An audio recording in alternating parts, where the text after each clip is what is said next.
Preisschock, vor allem beim täglichen Einkauf von Lebensmitteln. Im Juli stiegen die Preise für Nahrungsmittel laut Statistischem Bundesamt mit 14,8%, besonders drastisch. Beispiele: Beim Sonnenblumenöl zahlen Verbraucherinnen und Verbraucher im Vergleich zum Vorjahr fast 70% mehr. Butterschmalz ist im Vergleich zu 2021 40% und Trockenfrüchte um 60% teurer geworden.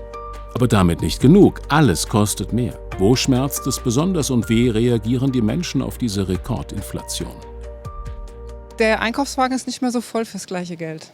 Gerade bei den Angeboten, die waren deutlich günstiger noch vor einem halben Jahr.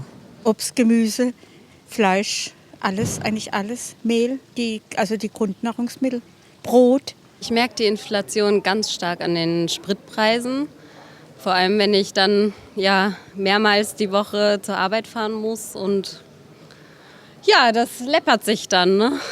Die Inflation merkt man natürlich vor allen Dingen bei den Energiepreisen.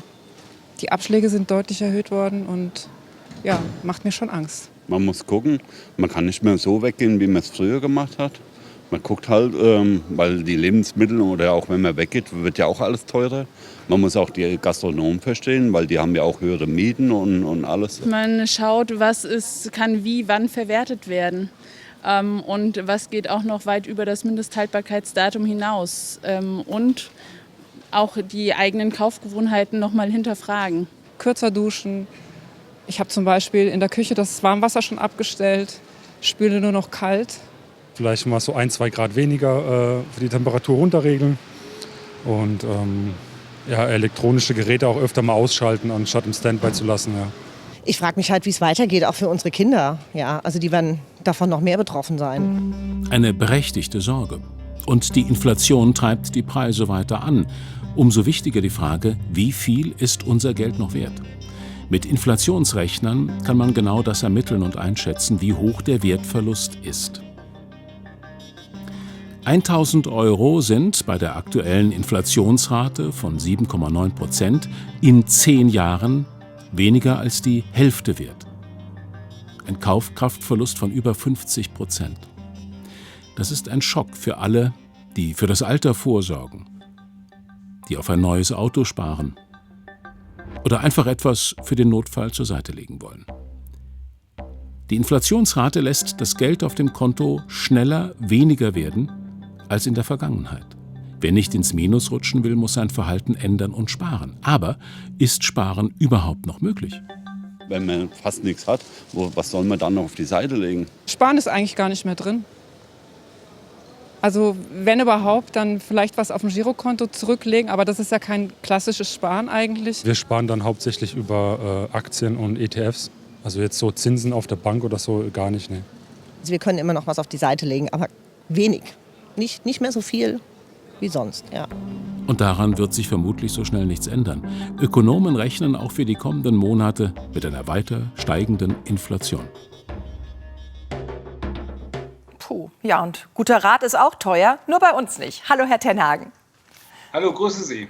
Ja, wichtigste Frage dieser Tage, wie kann ich mich auf die steigenden Energiekosten vorbereiten? Also im Kern gibt es 3 Aspekte. Der eine Aspekt ist das ganz klassische Energiesparen. Haben Ihre Protagonistinnen ja eben auch schon gesagt. Die Heizung 2 Grad runterdrehen bringt 12%. Die Heizkörper freistellen, damit da nicht ein Vorhang davor steht, ist wichtig. Bei der Dusche zum Beispiel einen Duschsparkopf haben, damit dann weniger warmes Wasser gebraucht wird. Solche Dinge kann man machen. Da kann man schon 15, manche Leute auch 20% seiner Heizenergie sparen. Und das bei den aktuellen Preisen ja eine Menge Geld. Das Zweite ist, wenn ich jetzt einen höheren Abschlag bekomme, trotzdem noch mal in diese Portale reingucken. Wir machen bei Finanztipp auch sowas, wo man guckt, wo es einen günstigeren Anbieter vielleicht gibt und in jedem Fall auch mit dem örtlichen Grundversorger reden. Der ist zum Teil im Augenblick der preiswerteste. Und das Dritte ist Geld vom Amt. Ja, also vielleicht ganz kurz nochmal, wäre auch noch vielleicht ein Tipp, die Energiekostenpauschale, die ja jetzt ja ausgezahlt wird, die tatsächlich dafür zur Seite legen. Es ist ja vielleicht auch verlockend, ne? Geld vom Amt ist ja sozusagen, also die Energiekostenpauschale, die Leute jetzt im September bekommen, zusätzlich zum Lohn. Da sollte man natürlich dieses Geld für den Winter zur Seite legen, auch die Zusatzzahlungen, die es für Kinder gab und alles das, was es da in dem Bereich gab, was zusätzlich reinkommt, auf jeden Fall zur Seite legen, damit ich das im Winter habe, weil im Winter werden die Energiekosten ganz erheblich nochmal höher sein als im letzten Winter und viele Leute werden große Schwierigkeiten haben, da über die Runden zu kommen. Und wenn ich jetzt so eine Nachzahlung tatsächlich ins Haus flattert, die mir ins Haus flattert, da haben Sie auch noch einen super Tipp, finde ich. Was kann man machen? Naja, also das eine ist, für die Leute, die Wohngeld noch nicht beantragt haben, sollten Wohngeld beantragen. Da gibt es jeden Monat Geld.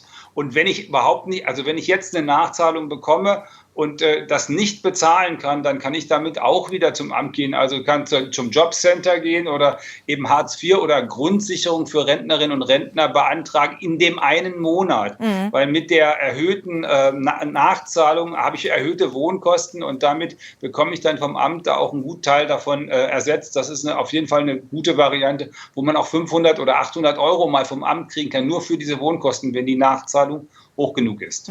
Wenn ich jetzt in der glücklichen Lage bin, Erspartes zu haben und ich möchte, dass die Inflation das alles auffrisst, was sind da Ihre Tipps? Na, der Kern ist, ich habe 2 Sorten von Konten. Ich habe einmal eine eiserne Reserve für 2 oder 3 Monatseinkommen, damit ich nicht in den Dispo brauche. Das Hauptziel dabei ist, nicht in den Dispo zu müssen. Das halbe Prozent Zinsen, was ich da im Augenblick bekomme, das macht den Kohl wirklich nicht fett. Aber die 10 oder 12% Dispo-Zinsen zu vermeiden, das ist das wichtigste Ziel. Und dann, wenn ich schon weiß, in 2 oder 3 Jahren, dass ich was kaufen muss, dafür kann ich ein Festgeldkonto anlegen und langfristig stecke ich mein Geld entweder in Aktienindexfonds oder in die eigene Immobilie, wenn ich denn eine habe. Die braucht ja jetzt auch eine energetische Modernisierung häufig. Viele Leute denken jetzt wieder über Gold nach. Was sagen Sie denen? Na, dass Gold mindestens genauso schwankt wie Aktien und in den vergangenen Jahrzehnten nicht unbedingt mehr Gewinn gebracht hat. Von daher nicht denken, dass man mit Gold auf der sicheren Seite ist. Sie sagen ja, dass diese Phase jetzt auch eine Chance sein könnte. Inwiefern?